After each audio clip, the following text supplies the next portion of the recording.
So for our last game, we have Itty Bitty Dungeon Delve. Itty Bitty Dungeon Delve is about 20 minutes.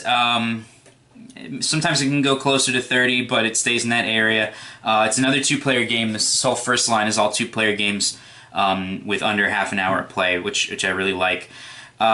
This game, by the way, first and foremost, I'm going to give credit to Alicia Volkman. She's our artist that did a lot of the background art. She also let us use some existing art assets she'd put together for some of the creatures and whatnot that are just really fantastic. So shout out to her. She did a really great job.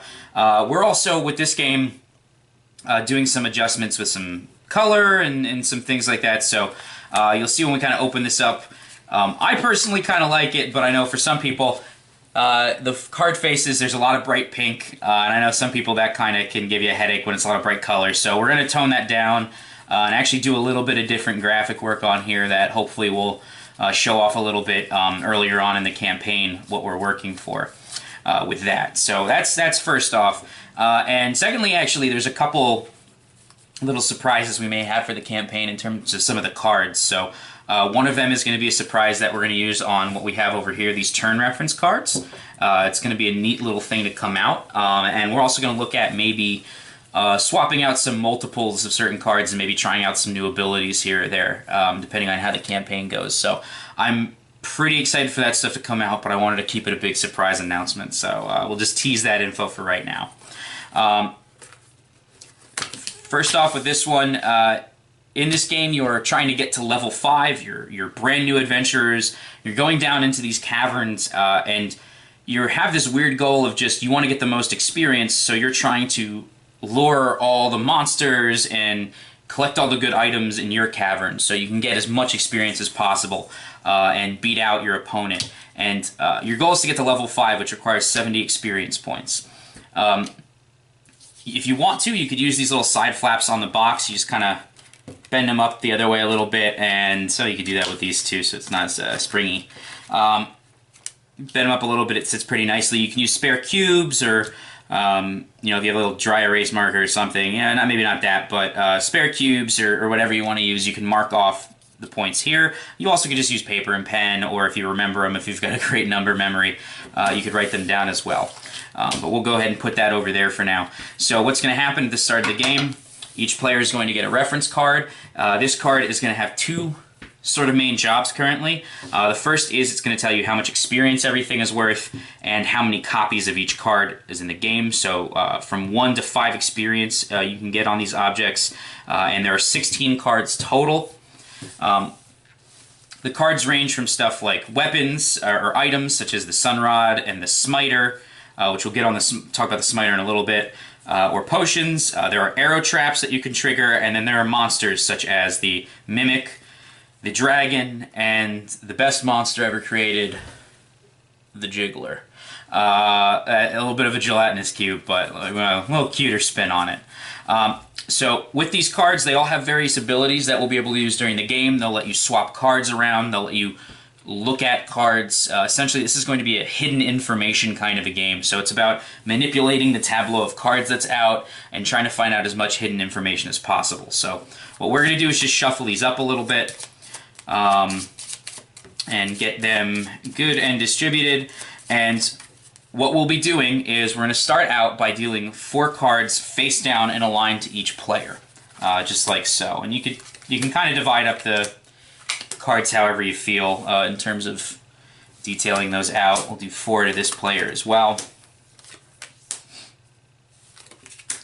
like so. These are going to make up each player's cavern. This is the 4 cards that they're going to be gaining experience from under a normal circumstance at the end of the game. And again, that's going to come back to, I mentioned that Smiter card. We're going to talk about that later. And that can mess with this. But at the end of the game, you're going to score points based off of what is inside of your dungeon, or inside of your cavern in the dungeon. We're then going to put out 4 cards in the middle. We refer to this as the middle cavern, or simply the middle. These are cards that can potentially be interacted with and swapped out. They will have an impact on scoring at the end of the game, but for right now, it's just about kind of getting information on what's in play. The last 4 cards are going to form what is known as the depths, and they are going to be put in a stack. Think of these as the monsters or items that are really far down that the adventurers, being so new to adventuring, may not, fully get yet. They may not be able to grab them. We're going to take those and put them, we'll put them over here for now.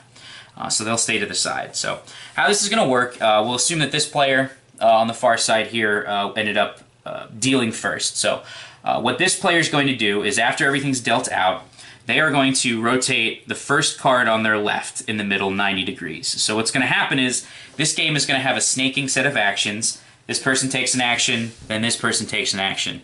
Then this person takes an action again, then this person, until everybody's taken 4 actions total. And how we're going to keep track of that is by turning the cards in the middle 90 degrees. So first turn, this one will be rotated. Then after turn 1, each person's gone twice. We'll then rotate this card. Everybody gets to go twice, take another action. Rotate it, everybody gets to take another action, and so on all the way to the end. So I could turn it, it's only one left. But that's going to keep track of our rounds. It's also going to kind of limit what cards can get affected, because what will happen is, when this card is turned, we are not allowed to mess with this card at all. So it gives you 3 cards in the middle you can play around with, and then that card will rotate each turn. So second turn, you can mess with that first card now, but the second one is now kind of locked in place for a turn. So on your turn, we would start with this player here. At any time, you're allowed to look at all your cards. You don't want to reveal them in the way I'm doing this right now, so your opponent can see them, but you want to kind of have an idea of what's in what spot. So in this case, I'm just showing you I have a Mimic, I have 2 arrow traps, and I have a Sun Rod. So arrow traps allow me to switch 1 card that is in our cavern with 1 card from your opponent's cavern. So any one of these 4, or any card in the middle, and then you will do what's called shuffling your cavern, which is you grab up all the 4 cards and you place them back out 1, 2, 3, 4.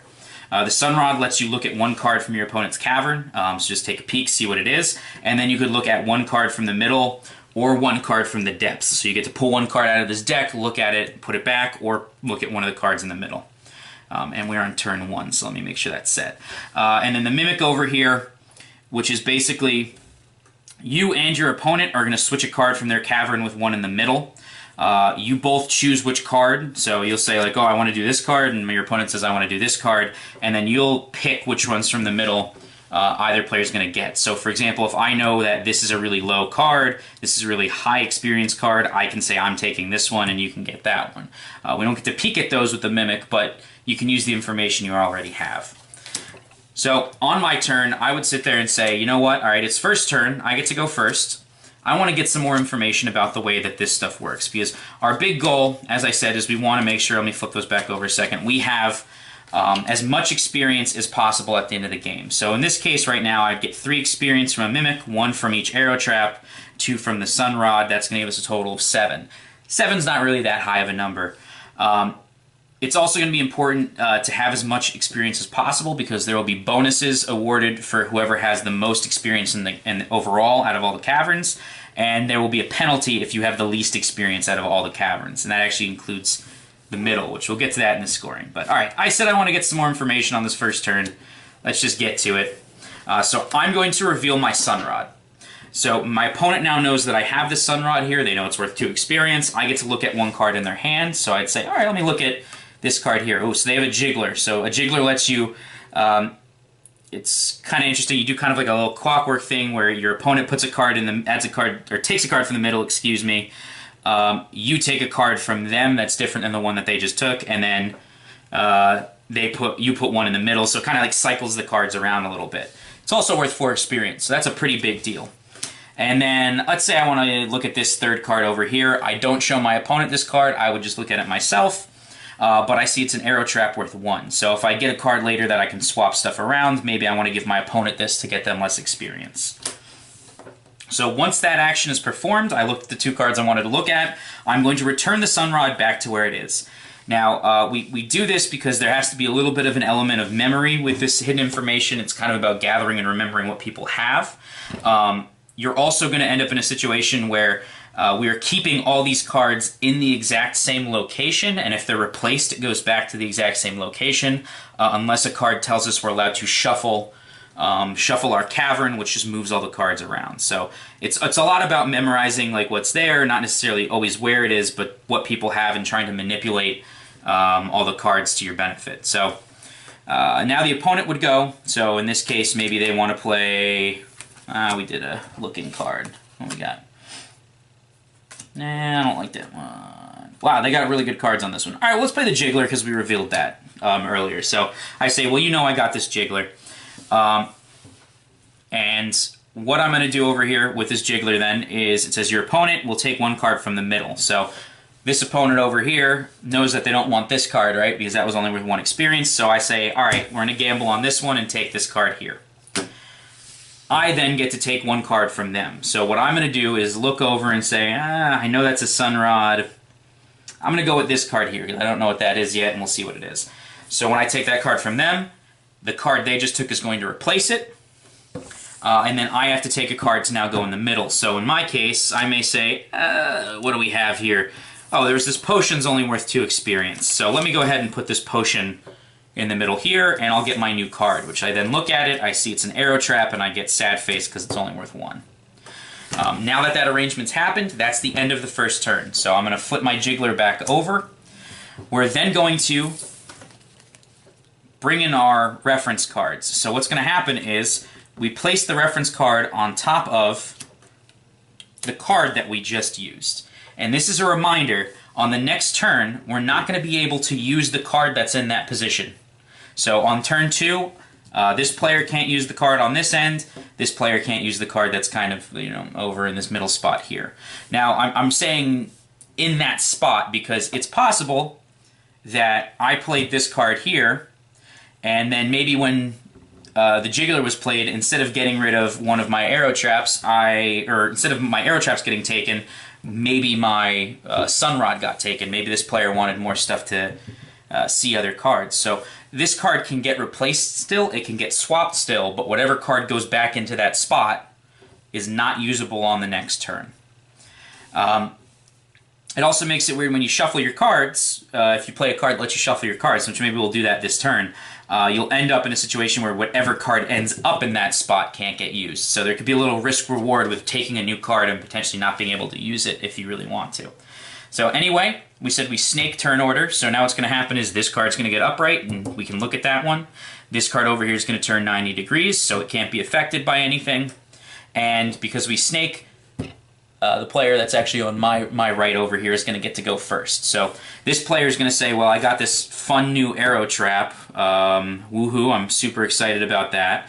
Which lets me switch one card from my cavern with one card from my opponent's, or one card from the middle. So in this case, I can kind of look around. Maybe I want to try taking a card from the middle. Maybe I want to see what this new card is. So what I'm going to do is I'm going to take this card over. I then am allowed to choose any one of my cards that I would like to put in that spot.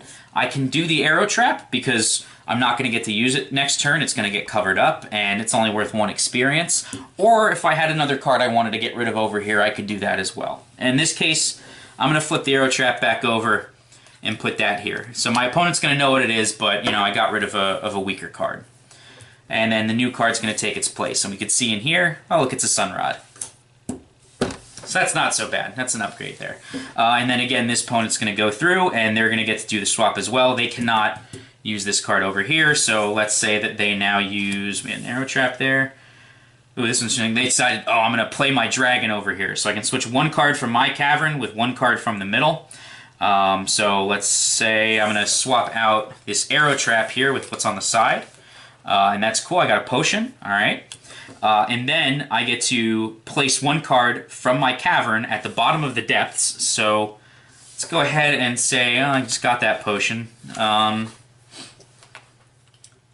Let's go ahead and say we want to get rid of the Sunrod. What I would do is I'd place that at the bottom of the depths, and then I take the top card of the depths and I put it in that new spot. And of course our top card is, oh look, another Sunrod. Womp womp. But anyway, I would play that back here. And I would flip my dragon back over. The downside, of course, is I was able to cycle some cards through, but now they may know I have a dragon. So I'm going to now put my reference card over the new cards that were played. this is going to prevent those cards from getting used next turn, and again, we would set this up, we would turn this one 90 degrees, and then this player would go, then that player, then this player, then that player, and that would be the end of the round. So I want to just jump ahead to the round end scoring here, just to show you what that's like. So what would effectively happen under a normal round, we would first ask, all right, does any player have the Smiter?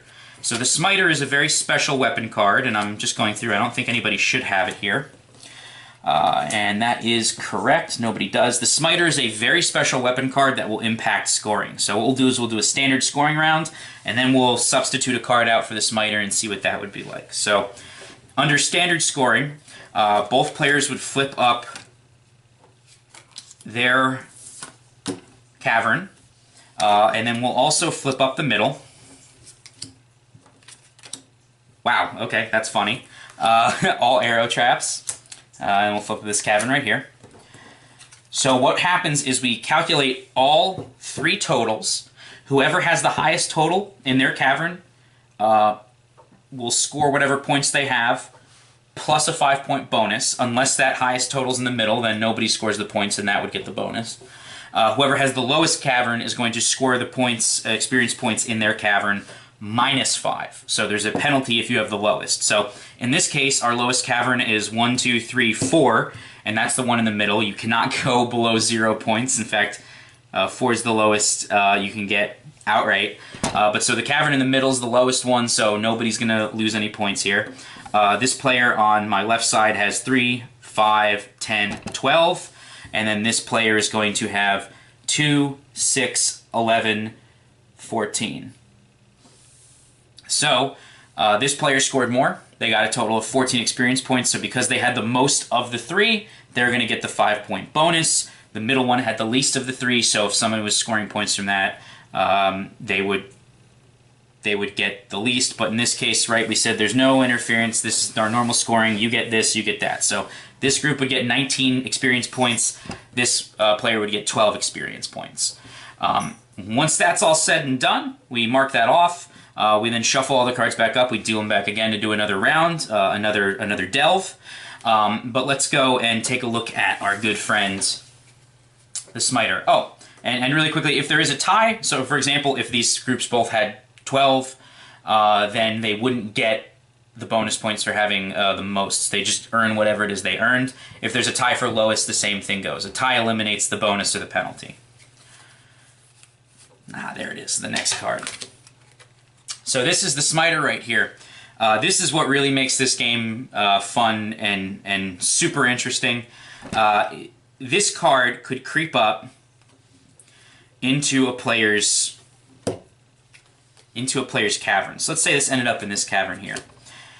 What'll happen is before any of the cards are revealed, the players will check, does anyone have the Smiter? And this player would say, yes, I do, I have the Smiter.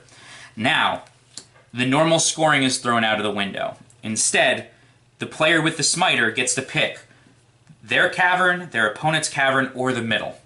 And they will score points based off of what number of experience there is in that cavern. Then, the opponent who doesn't have the Smiter gets to choose from the remaining 2. So, this is where you can play some long games. If I knew I had the Smiter, I can let my opponent get all the high experience point cards that they want. Because what will happen now is I know they have more points than me, and more points in the middle. I can just go ahead and say, well, I have the Smiter, and before we reveal anything, so it looks something, you know, these will all be face down still. Before anything, I could say, I choose to score points from your card. So now when we go through and total it up, we get 4 in the middle, which would score 0 if I'd picked it because it's the lowest, minus 5, lowest of being 0.